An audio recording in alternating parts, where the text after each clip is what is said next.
आप सबका स्वागत है।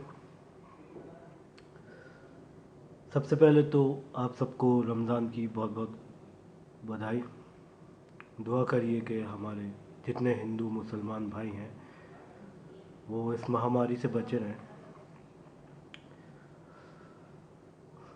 अगर आप लोग यहाँ वीडियो देखने आए तो मेरी आपसे रिक्वेस्ट है, गुजारिश है कि कम से कम 2-3 मिनट की जो मेरी बात है वो सुन के जाइएगा। टॉपिक भले ही ना देखें। आज मेरा टॉपिक राष्ट्रभाषा पे था, तो मैं बड़ा सोच में पड़ गया। सोच में इस वजह से पड़ गया कि एक ऐसे मुल्क में राष्ट्रभाषा पे वीडियो बनाना जहाँ पर लोगों को अपनी राष्ट्रभाषा बोलने में शर्म महसूस होती है, जहाँ पर हिंदी पढ़ा हुआ आदमी ग्रामीण समझा जाता है। खुद मेरे बहुत से ऐसे कलीग्स हैं जो बहुत गर्व के साथ ये बात कहते हैं कि हमें हिंदी नहीं आती है। तो उन लोगों को सब में पहले एक चीज़ बताऊं कि अगर आप लोगों को हिंदी नहीं आती है तो ये आपके लिए गर्व की नहीं, ये आपके लिए शर्म की बात है। हिंदुस्तान के अलावा जितने भी मुल्क हैं, जर्मन है, स्पेनिश है, अगर दो जर्मन मिलेंगे तो वो जर्मनी में बात करेंगे, दो स्पेन के लोग मिलेंगे तो वो स्पेनिश में बात करेंगे। सिर्फ एक हिंदुस्तान ऐसा मुल्क है जहाँ पर दो हिंदुस्तानी मिलेंगे तो अपने आप को पढ़ा लिखा साबित करने के लिए इंग्लिश में बात करेंगे। ये एक सोच बन गई है। तो आगे बढ़ने से पहले मैं उन लोगों को एवेलुएट कर दूं जो ये कहते हैं कि उनको हिंदी नहीं आती है। मैं बताता हूँ आपको, आपको ढंग से इंग्लिश भी नहीं आती है। हिंदी सीखने में, हिंदी बोलने में आप लोगों को शर्म महसूस होती है, पिछड़ापन महसूस होता है या गंवारपन लगता है। उर्दू आपने कभी पढ़ी नहीं है, तो ना आप शहरी हैं ना आप ग्रामीण हैं। आपको कुछ ऐसा नहीं आता जिस पे आप परफेक्ट हो। इसके अलावा मैंने आज दिन भर यूट्यूब पे एक सर्वे किया और देखा सबसे कम सब्सक्राइबर या लाइक्स उन लोगों के हैं जो हिंदी के ट्यूटोरियल लेते हैं। इंग्लिश के ट्यूटोरियल देने वालों के लाइक्स और सब्सक्राइबर बहुत ज़्यादा है, वो लोग जानते हैं। और जाने क्यों नहीं, हमारे अपने मुल्क में भारतेंदु हरीशचंद्र कह गए कि वो मुल्क तरक्की कर ही नहीं सकता जिसकी राष्ट्रभाषा तरक्की नहीं करेगी। वो अपनी बोली की अहमियत जानते हैं। हमारे यहाँ इंडियन यूट्यूब कम्युनिटी पे 3 तरह के कंटेंट हैं जो वायरल होते हैं या जो ट्रेंडिंग पे आते हैं। पहला, ऐसी डिबेट्स जो हिंदू और मुसलमानों के बीच फ़र्क करती है और ये दिखाती है कि हिंदू मुसलमान एक दूसरे के दुश्मन हैं। यकीन मानिए, इतनी मेरी एज हो गई है, एक्सपीरियंस आप बच्चों से ज़्यादा है। मेरे बहुत सारे फ्रेंड हिंदू हैं, उनके साथ बैठ के कभी मुझे नहीं लगा कि हिंदू और मुसलमान अलग अलग चीज़ें हैं, या मैं किसी हिंदू के साथ बैठा हुआ हूँ या मुसलमान होने के नाते मुझे इनसे अलग फील हो रहा है। दूसरी चीज़ ट्रेंड पे आती है कॉमेडी। कॉमेडी नहीं कह सकते उसको, फुहड़ किस्म की कॉमेडी जिसमें गालियाँ भरी रहती हैं। और तीसरी चीज़ जो ट्रेंड पे आती है वो है आपका हिंदी फिल्म इंडस्ट्री, जैसे हम लोग हॉलीवुड की नकल में बॉलीवुड कह देते हैं, वहाँ भी अंग्रेज़ों की नकल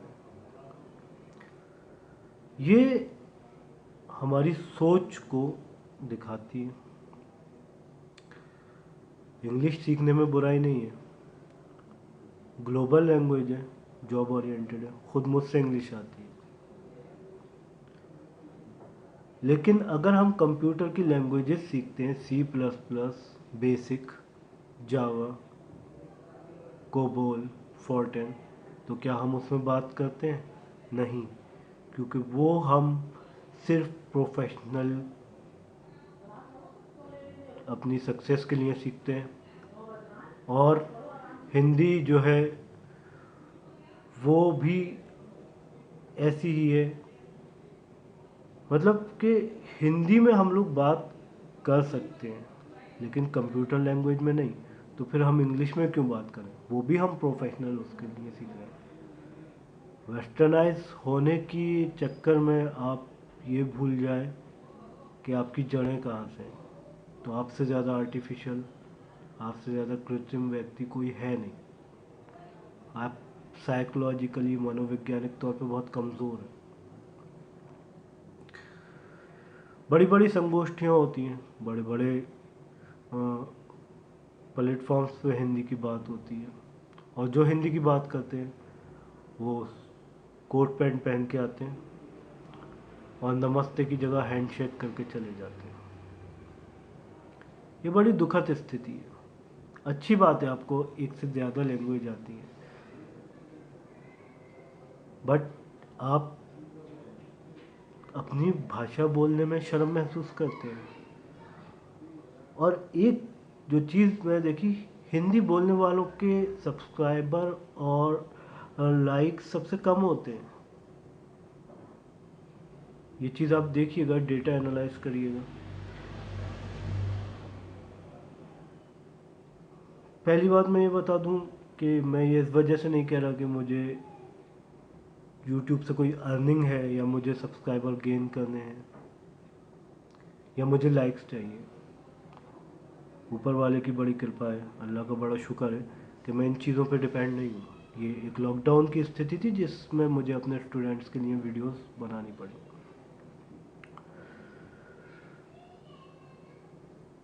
तो आप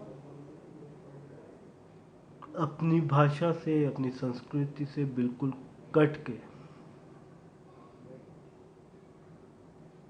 बोलते हैं हमें हिंदुस्तानी होने पे फ़ख्र है। सॉरी, ये भी नहीं बोलते, आप बोलते हैं proud to be an Indian English में। तो ये कुछ चीज़ें थी जो मेरे दिमाग में आई और मुझे लगा कि आप लोग अभी उभरते हुए टीचर हैं, आपकी मानसिकता जो है वो डेवलप होती हुई है, तो ये चीज़ें आपको सोचनी चाहिए। और अगर आप मेरी बात से सहमत करते हैं तो सब्सक्राइब, लाइक, कमेंट जैसे भी आप कर सकते हैं। मुझको बताइए कि मैं कितना सही सोचता हूँ या मेरा सोचना कितना गलत है। खैर, अब हम टॉपिक पे आते हैं। हमारा टॉपिक है राष्ट्रभाषा। हिंदुस्तान की औपचारिक राष्ट्रभाषा हिंदी नहीं है। राष्ट्रभाषा का अर्थ होता है वो भाषा जो मैक्सिमम लोग समझ सकें। तो हिंदुस्तान में 70% लोग हिंदी को समझ सकते हैं।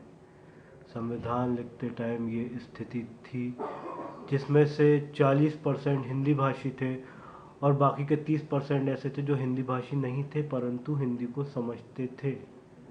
तो इसलिए मेजॉरिटी या बहुसंख्यक लोग हिंदी को समझते थे, तो हिंदी को राष्ट्रभाषा का दर्जा मिला। अनऑफिशियली, अनौपचारिक रूप से। तो राष्ट्रभाषा हमारी हिंदी है।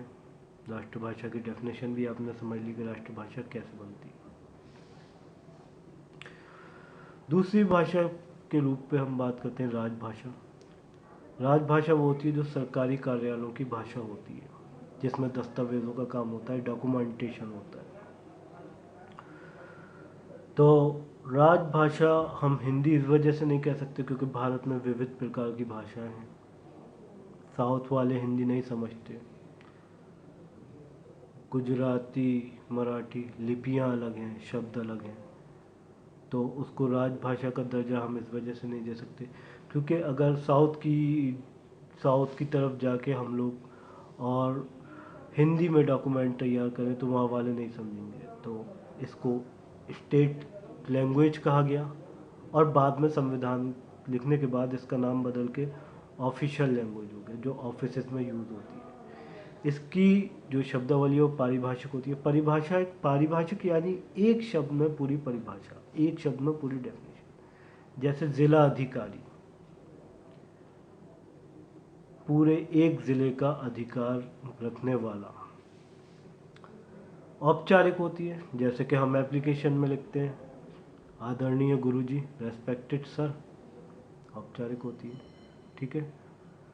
जबकि राष्ट्रभाषा जो होती है वो होती है, वो ना तो पारिभाषिक होती है ना ही औपचारिक होती है, फॉर्मल भी नहीं होती है और डेस्क्रिप्टिव या डेफिनेशन रखने वाली भी नहीं होती है। वो भाषा होती है जिसके अंदर हम और आप बात करते हैं, इजी से इजी शब्द। तो राष्ट्रभाषा जो होती है वो अनौपचारिक और अपरिभाषिक होती है। ये आम दिनों में हमारे और आपके संप्रेषण में आने वाली भाषा है। तो ये किसी नियमों से बंधी नहीं होती, समय से समय बदलती रहती है, परिवर्तनशील होती है। आखिरी जो एक भाषा हमारे पास बचती है वो है संपर्क भाषा। संपर्क भाषा क्या होती है? कोई दो अलग अलग भाषाओं के लोग मिले और उनके बीच जिस भाषा में संपर्क स्थापित हो, वो संपर्क भाषा होती है, ठीक है। अपने अंग्रेज भाई बहनों के लिए बता दूं, जब दो डिफरेंट लिंगुअल पर्सन मिलते हैं, हाँ, और उनके बीच जो कम्युनिकेशन जिस भाषा में होगा वो संपर्क भाषा होती है। इस हिसाब से हिंदुस्तान की संपर्क भाषा हिंदी है। मैंने बताया ना 70% लोगों को हिंदी आती है। तो मान लीजिए एक बंगाली और एक हिंदी भाषी मिलेगा, तो जब हिंदी भाषी बंगाली से बात करेगा तो वो बंगाली समझे ना समझे, हमारे बंगाली मानुष जो हैं वो ज़रूर हिंदी समझेंगे। तो ये थी संपर्क भाषा। तो यही था आज मेरा वीडियो बनाने का, कोई मोटिव नहीं था, लेकिन मुझे लगा एक इंट्रोडक्शन दे दूं जो नेक्स्ट टॉपिक में आपको आसानी हो। वीडियोज़ आती रहेंगी, आप लोग देखते रहिए। अगर आपको थोड़ा सा भी मेरा समझाने का तरीका या कॉन्सेप्ट समझ आता है तो लाइक एंड सब्सक्राइब कर दीजिएगा। इसके अलावा एक मैसेज ये है कि रमज़ान आ रहा है, तो इबादत तो करिए ही, उससे ज़्यादा कोशिश करिए कि जो लोग परेशान हाल हैं उनकी मदद करें। इस टाइम बहुत ज़्यादा परेशानी फैली हुई है लॉकडाउन की वजह से, और दुआ करें कि हमारे हिंदू मुसलमान सिख ईसाई जितने भाई हैं सबकी जानों की हिफाजत करे ऊपर वाला। तब तक अपने घर में रहिए, अपना ख्याल रखिए और अपने अपनों का ख्याल रखिए।